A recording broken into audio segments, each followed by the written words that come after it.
Right now, we're talking about a topic that has some national attention right now, and I'm thrilled to have with us here today Principal Chief George Tiger of the Muscogee Creek Nation in Oklahoma. And first of all, Chief, thanks so much for taking time out for us today. Well, thank you very much for asking me to be part of your program, Dave, and I look forward to providing any input that I may have and look forward to the questions that you'll be asking, and hopefully I can answer them correctly. You know, when we think about what's going on in Washington, D.C. with these patents being canceled by the U.S. Patent Office, how big of a victory is that for Native Americans and for your people in that way? You know, there's a great irony to this, Dave. I was actually in Washington, D.C. the day the story broke, and it was a very heavy topic of a conversation in addition to an upset in the political world. But it is a big topic of discussion across Indian country, especially with tribal leaders. I think it's always been and it probably will continue to be an educational process on why we feel that it's very offensive. I have a lot of friends that are in the tribal leaderships, and we all understand that there's always a cliche, well, there's more to worry about in what's happening in Indian country than the name of a football team. Well, we feel like we address all of the things that we know are of great concern to us as tribal leaders.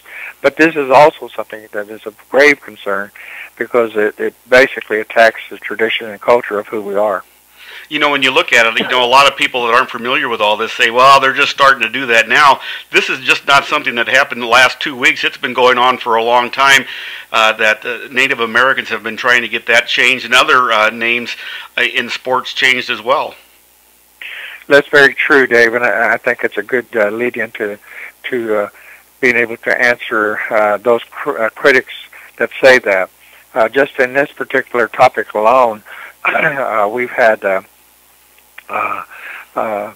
number of years where, in particular with the NFL team in Washington, that this has been of grave concern. And ironically, two of the people that filed this particular case are members of our tribe, Suzanne Harjo and Marcus Cloud. They, along with Amanda Blackhorse, they've been instrumental in bringing us to the attention of whoever would listen. And in this particular case, it was the Patent Office that agreed. And even now, on a wider spectrum, I think you're seeing elected officials at the congressional level, as well as the president even making a statement that it may be time for that team to change the name of its football team. So it has been a long, tedious journey, and it is a victory to some sorts. But we know that the owner of the football team has a right to appeal, and I'm sure he has a bevy of attorneys that is already working on the case in terms of an appeal. So, but right now we've just kind of been savoring, if you will, for a little bit to enjoy this monumental decision that was made by the Patent Office. Will this encourage now more? I know that the Cleveland baseball team is also being boycotted now in some areas. Will this just expedite all that with all the other nicknames around the country that are offensive, like the ones that we're talking about? I think, David, there's one thing that this has done. It's taken to a great degree a snowball effect in its own right. That it is trickling down to Major League Baseball, even to some high school level in terms of teams using Indians as mascot. In addition to that, I've always said whenever I'm asked, whether it's at NFL or the high schools, they really need to take the lead that the NCAA has taken in this issue. And a lot of teams that were using Indian mascots are no longer using them, well, with the exception of some. And even at that, I think there's some second thoughts on that. But it has definitely taken a snowball effect. You know, back in 1999 near Cincinnati, Ohio, there was a team that had the same nickname as the Washington football team, Anderson High School, and it was pretty much of a battle there. Well, you think that they'll be revisiting places like Anderson, and I know one spot in Ohio, there's 4 schools with the same name as the Washington team. Will there be an effort in the future to do that to high school teams? Say, first of all, would you please change it, and then go from there? Well, and we even have a school within our jurisdiction just 30 miles up the road from us near Tulsa, Tulsa Union, that has the same mascot as the NFL team. And their argument is that, they have a large population of Indian students, and that they have a board made up of Indian parents, and that they're okay with it. But the question has always been whether or not some of the parents that may serve on those boards, or some of the students themselves, are culturally, traditionally educated in why this is so offensive. And to some tribal leaders in that area, we feel like that they haven't. When I say that there has to be a continuous education process on tradition and culture, and the meaning behind these mascots, and it being offensive, it's an everyday process. Even with state legislatures in Oklahoma, whenever we talk about Indian programs or how some of their legislation affects us, we have to show and we have to educate them about why it's so unique as Indian people, that some of these things do hamper us. There's a Navajo reservation school in Arizona, Red Mesa, and they have the same name and symbol basically as the Washington team does. Would it help the cause if they would be the ones say, hey, we're just going to change it? Or do you think it's proper for them to be able to do that? That's just a question I hear a lot of times, Chief. Yeah, I think, in particular with that situation, I think that it's no different than what I just described. Is that I think the schools themselves have to be in I think collaboration with tribes in that area to be able to come to some kind of a conclusion on whether it continue or not. I would think that the Nez or the Navajo Nation would look at it in terms of really changing that team mascot.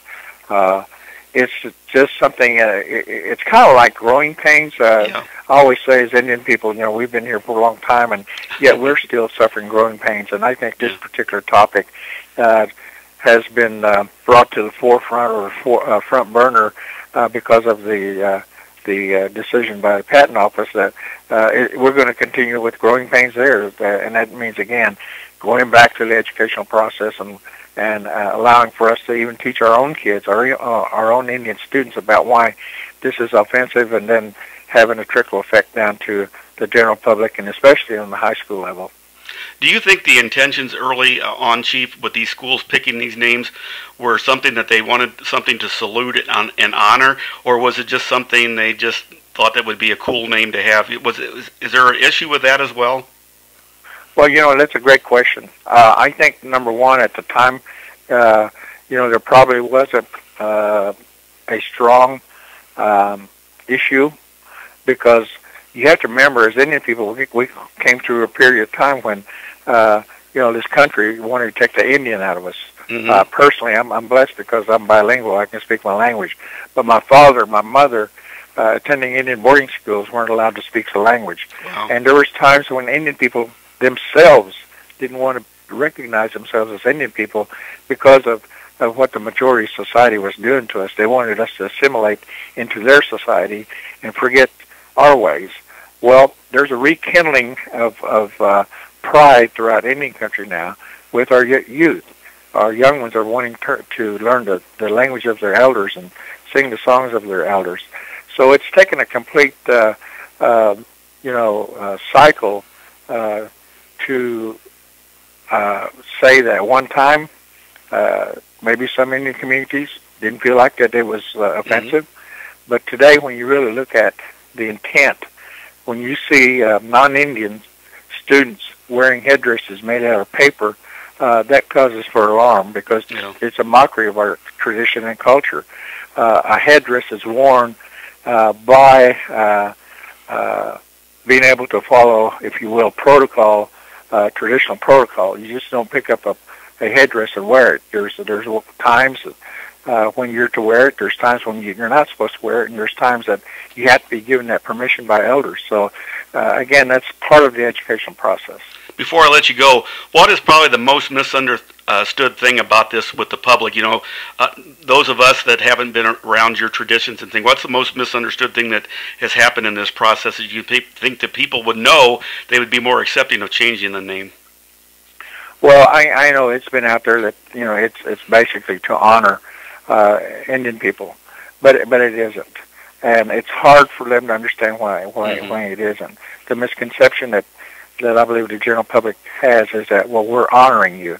Well, you know, if that was the case, well, we would certainly be on the track with them, but we're not. We're just saying, listen to us, and please understand that this isn't anything that's honoring us. What it's doing is it's offending us as a race of people. And I always say, as a race of people, we're not even supposed to be here. You know, this government, this nation, tried everything they could to you know, not have a race of people as the Indian people. But we've overcame that, and hopefully we can overcome this. Real quick, any acceptable names that would not make Native Americans upset, or is it basically just the symbols and that stuff as well? Maybe limiting, Dave, as to who can really use the Indian or remnants of Indian as a mascot, being limited to Indian schools and you know, Native schools, and because we would know how to really honor ourselves. Well, thanks so much, Chief. I really appreciate you taking the time out. I know it's going to be a long effort here, and it's still probably the beginning of it, but I appreciate you taking the time and straightening us out on some of this stuff. My pleasure, and I want to thank you, and I want to commend you and your station for taking the step to really find out, you know, about how we need to educate ourselves about each other. Our elders used to say that the reason we have problems in this country is we don't understand each other's culture, and I believe this is an example of it. Thanks so much. We've been talking to Principal Chief George Tiger of the Muscogee Creek Nation, and this is Dave Schmidt on StatelineSportsHub.com.